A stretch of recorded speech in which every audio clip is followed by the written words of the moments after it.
자, 포엔의 가족 상담에서 쓰는 방법인데요. 자, 모두 다 포엔의 기법들입니다. 탈삼각화, 다른 이야기로 대치하기. 이것이 이제 치환 이야기라고 합니다. 대치하는 걸 치환이라고 하죠. 그래서 치환 이야기라고 합니다.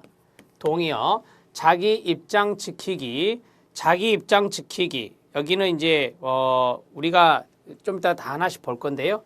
자, 관계 실험, 그 다음에 과정 질문 이런 것들이 나와 있습니다. 포엔의 가족 상담에서 내담자의 감정을 가라앉히고 정서적 반응에 의해서 유발된 불안을 낮추며, 자, 여기에서 감정을 가라앉힌다, 불안을 낮춘다라는 것 같은 의미로 생각하시면 돼요.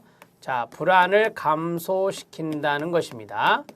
자, 그 다음에 두 번째, 사고를 촉진시키는 기법이다.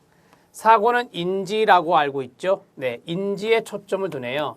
인지에 초점을 두는 겁니다.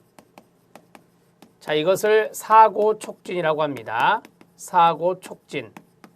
자, 그 다음에 끊어요. 가족들이 맺는 관계 유형 방식을 살펴보는 것이다. 가족들이 맺는 관계 유형 방식. 관계가 있다, 관계 실험. 그럼 틀려요. 그럼 틀립니다. 자, 여기에 있는 내용은 무슨 말이냐면 제가 한번 써볼게요. 내담자가 가족 구성원 중에 IP가 있겠죠. 내담자가 어떤 방식으로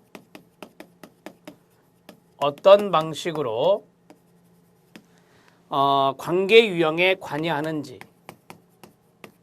관계 유형에 관여하는지를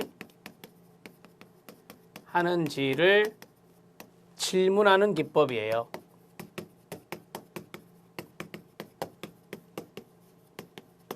자, 세 가지가 있는데요.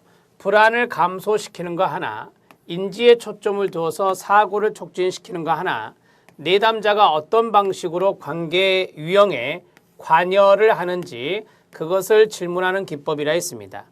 어떠한 프로세스를 보는 것이에요. 어떤 과정을 통해서 관여하는가, 그런 걸 보는 거예요. 그래서 관계 유형을 보는 거거든요. 이게 바로 과정 질문이라고 하는 것입니다. 과정 질문이 답이 된다라고 정리할 수 있습니다. 과정 질문이 답입니다. 자, 탈삼각화는 삼각 관계가 문제가 있는 거잖아요. 그것을 해결하는 것을 탈삼각화라 합니다. 삼각관계에 놓인 제3의 성운을 분리시키는 것이라 합니다. 다른 이야기로 대치하기라고 했습니다. 비슷한 사례를 가진 다른 가족 성운의 이야기를 하는 겁니다. 비슷한 사례의 다른 가족 성운에 대해 이야기하는 것을 치환 이야기라고 합니다. 자기 입장 지키기는 정서적인 측면에 초점을 맞추는 거예요. 감정을 맞춥니다. 그래서 자신의 감정에 초점 맞추어 자기 입장을 이야기하는 겁니다.